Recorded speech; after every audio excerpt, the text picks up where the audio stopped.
Olá, seja bem-vindo mais uma vez a essa série, o Evangelho segundo João, o Espiritismo e o Inconsciente Puro.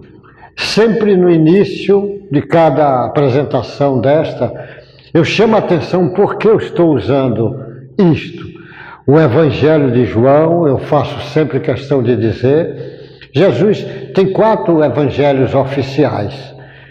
É o Evangelho do Marcos, que escreveu para os romanos, é pragmático, de decisão, de ação, estilo romano mesmo.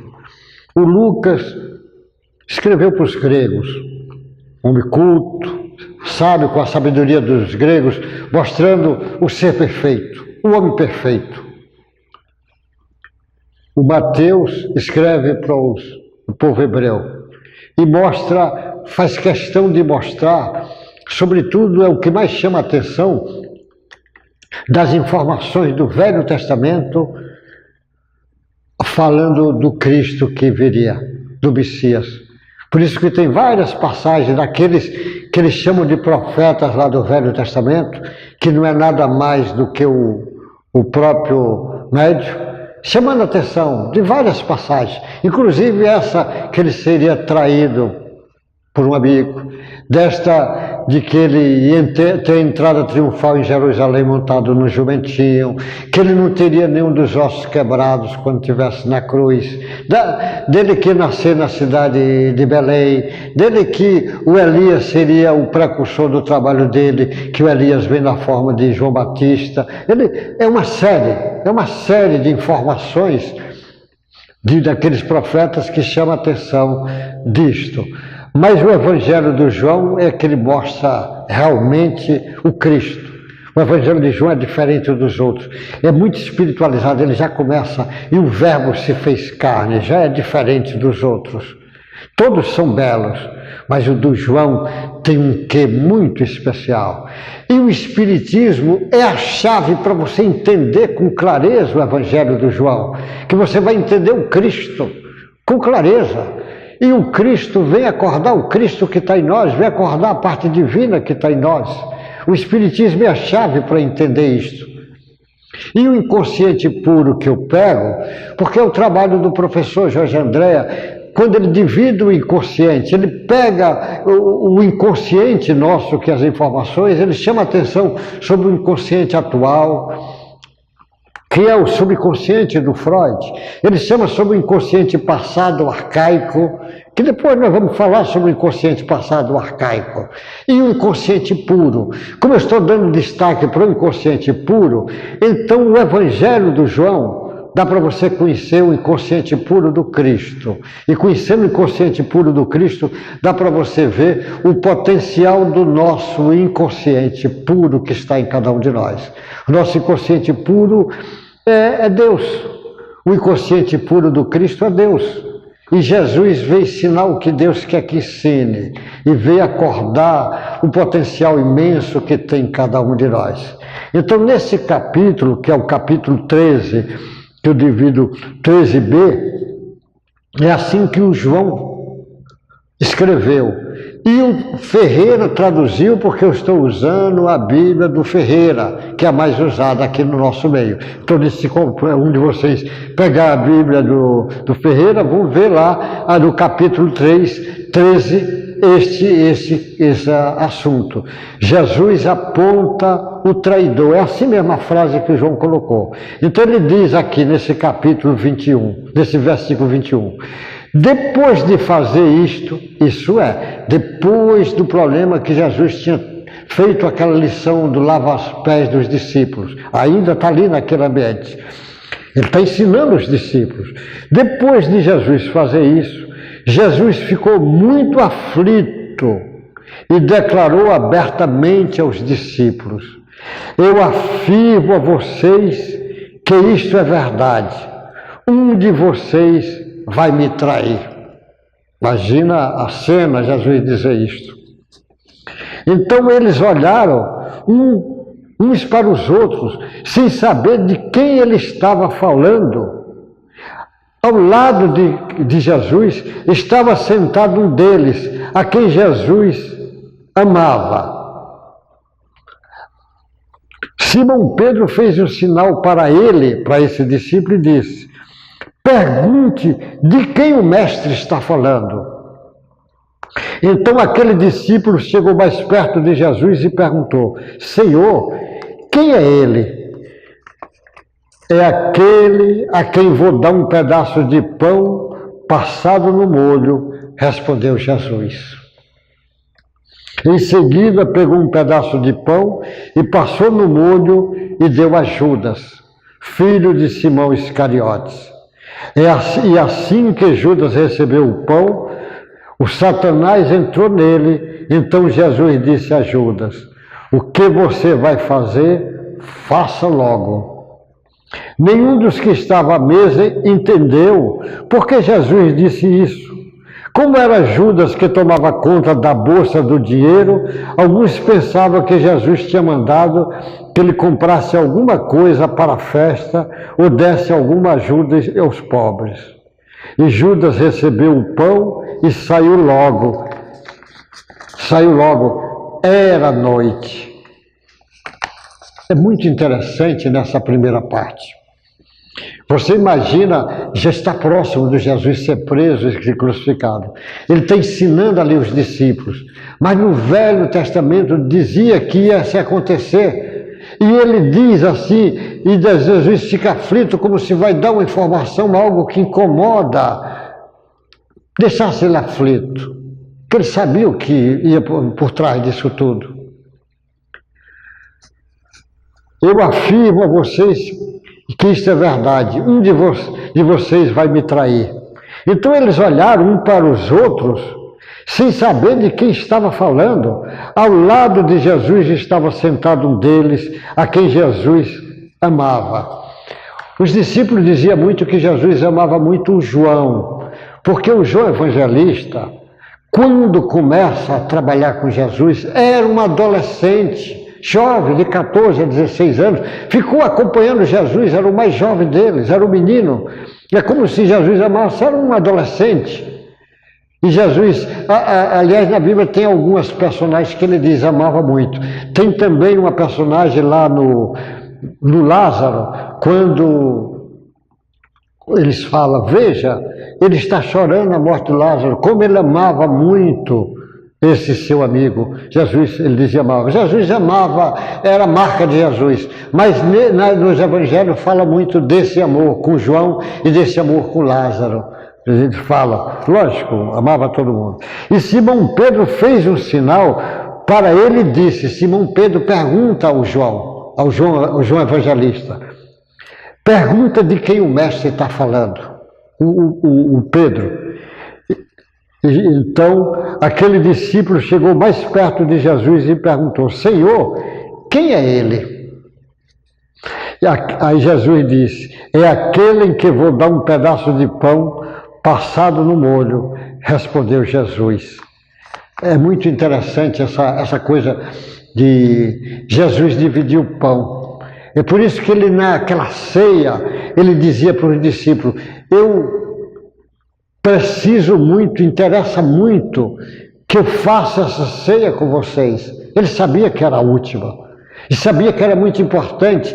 E eu fico imaginando os discípulos de Jesus, quando o mestre já não estava mais aqui entre eles, e eles lembravam do mestre ali, partindo o pão, dando a ceia. Ele lembra, normalmente a gente lembra dos amigos das coisas simples, e ele lembrando de Jesus partindo o pão, dando a ele, às vezes até no molho, fazendo o que era o estilo de Jesus.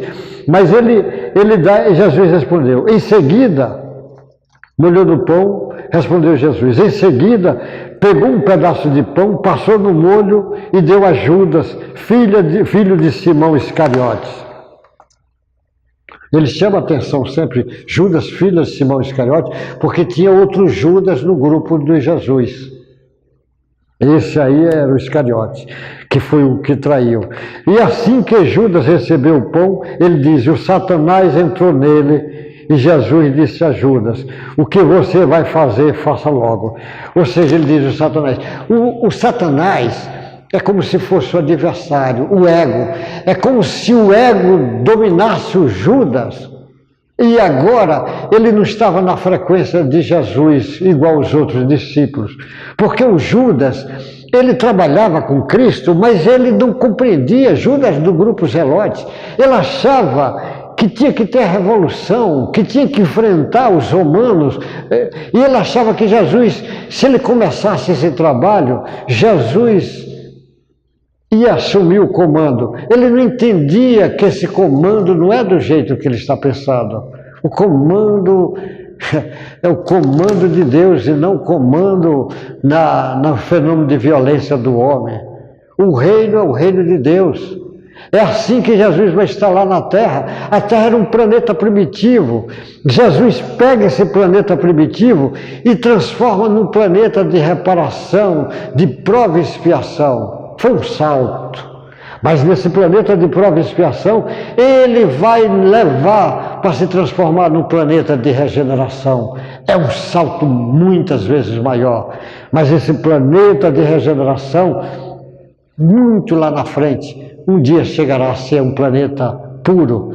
Mas, por enquanto, ele está chamando. Aí o Judas, é como se ele escutasse o ego dele. Ele não escutou a essência divina. Normalmente a maioria das pessoas escuta o ego. Eles fazem as coisas do mundo fenomênico. Eles não fazem as coisas divinas. As coisas divinas, no caso dele, os outros discípulos estão fazendo, porque as coisas divinas é ouvir Jesus e seguir Jesus. Como nós atualmente, se quer fazer as coisas divinas, confira se você está na frequência do Cristo. A frequência do Cristo é a frequência do amor, da bondade, da caridade, do perdão. E você está na frequência da vingança, do ódio, da raiva, você não entra na frequência do Cristo. Aí o Judas, ele disse ainda para Judas, Jesus: o que você vai fazer, faça logo. Nenhum dos que estava à mesa entendeu por que Jesus disse isso. E como era Judas que tomava conta da bolsa do dinheiro, como se ele fosse o tesoureiro do grupo, ele que tomava conta da bolsa do dinheiro, alguns pensavam que Jesus tinha mandado que ele comprasse alguma coisa para a festa ou desse alguma ajuda aos pobres. Judas recebeu o pão e logo saiu, era noite. Por isso que Jesus muitas vezes diz: faça o trabalho enquanto é dia, enquanto você tem luz para iluminar, para você não tropeçar, porque vê a noite e na escuridão é fácil de você se perder ou tropeçar. Era noite. Por isso que Jesus sempre convida: trabalhe enquanto é dia. Por isso que o Espiritismo diz para você: você ainda tem tempo, faça o bem, não deixe para amanhã. Trabalhe as possibilidades do bem, trabalhe a parte divina sua. Pode fazer caridade, faça. Pode exercitar bondade, exercite. Pode treinar o perdão, treine. Pode ajudar, ajude. Pode fazer oração, faça prece. Tome o caminho do bem enquanto é dia, porque às vezes chega a noite e é mais difícil. Então era noite. Aí Jesus continua.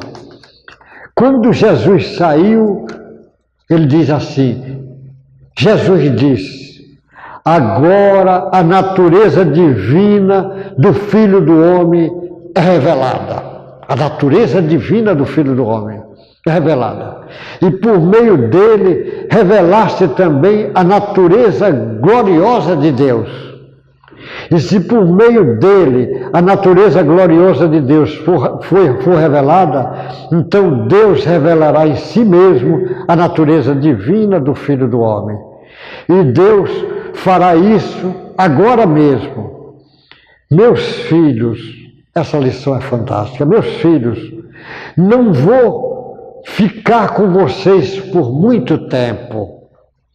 Vocês vão me procurar, mas eu digo agora o que eu já disse aos líderes judeus: vocês não podem ir para onde eu vou.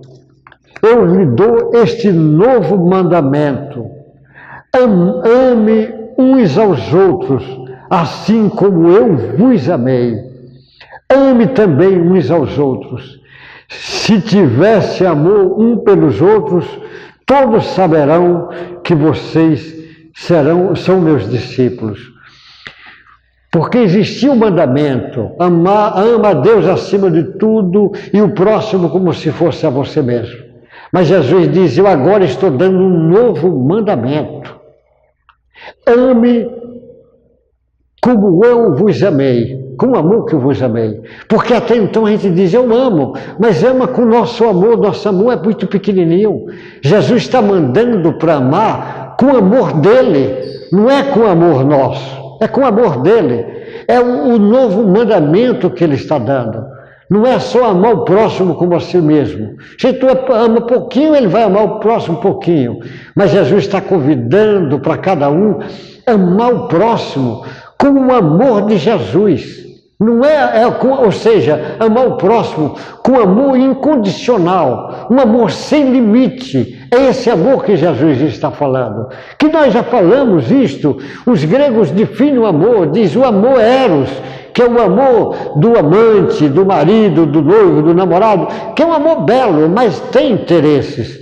O amor, por meio que o amor de uma mãe dando mamar para uma criança é lindo, é belo, mas tem interesses. O amor filio de um amigo é um amor belo, mas tem interesse. Mas o amor que Jesus convida é o amor dele, o amor incondicional, sem limites. Aquele, quando ele disse para Pedro, naquela passagem: Pedro, tu me amas? E Pedro disse: amo. Ele diz: então vai amar aqueles que te perseguem, se caluniam, ou seja, vai apacentar minhas ovelhas, vai amar o amor sem limite. Esse amor sem limite que Jesus está ensinando os discípulos, quantas lições ele está dando, inclusive esse novo mandamento ele ensina para os discípulos ali já próximo da prisão de Jesus. Imagina Jesus querendo ensinar o máximo que ele podia. Realmente, naquela quinta para sexta-feira, é tantas lições que Jesus dá, uma atrás da outra, que nesta mesma linha continua, que o João escreve: Pedro é avisado.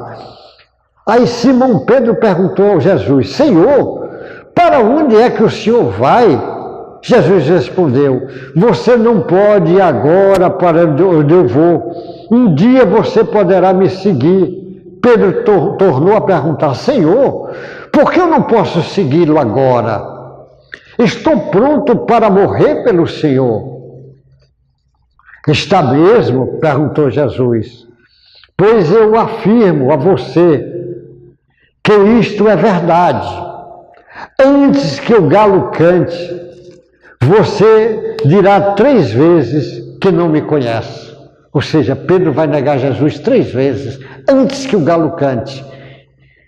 Tudo ia acontecer ali, e realmente aconteceu. Jesus foi preso, ali, indo na casa do Caifás, Anás sendo preso, e alguém pergunta a Pedro se ele conhecia, ele disse que não, a primeira vez, a segunda, na terceira vez que ele disse: não conheço ele, é a hora que Jesus vem passando, e os dois se encontram, um olha para o outro, e o galo canta, e o Pedro lembra da lição que Jesus disse: antes que o galo cante, você vai me negar 3 vezes, você que está jurando morrer por mim. Aí o Pedro sai ali, fica envergonhado, chora bastante e depois se transforma naquele gigante que foi Pedro. Olha que lição fantástica. O Judas traz Jesus, o Pedro nega.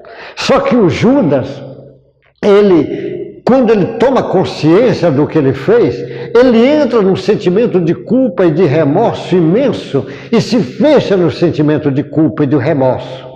Não trabalha o perdão para ele mesmo. E o que acontece? Ele culmina no suicídio, porque ele se fecha, a culpa e o remorso dominou ele e ele não se perdoa. Já o Pedro também ficou com culpa e remorso. Mas em vez dele se fechar na culpa do remorso, o Pedro tratou com o choro, tratou de... O Judas também deve ter chorado, mas o Pedro, é como se ele perdoasse ali ele mesmo. Então perdoou, ele vai para frente. O Pedro, em vez de ficar com a culpa, o remorso, ele parte para ser um comandante do cristianismo a partir depois que Jesus vai embora. Ele passa a ser o grande comandante, esse gigante que foi o Pedro, um dos maiores gigantes que o cristianismo conheceu. Já o Judas, ele ficou com a culpa e o remorso, termina o suicídio. Não é à toa que Jesus ensinava sempre para perdoar. Ele trabalhava a ideia do perdão. Perdoar 7 vezes, mestre, não, 7 vezes 70. Jesus o tempo todo, porque o perdão é como se fosse uma injeção que aumente a imunidade de cada um.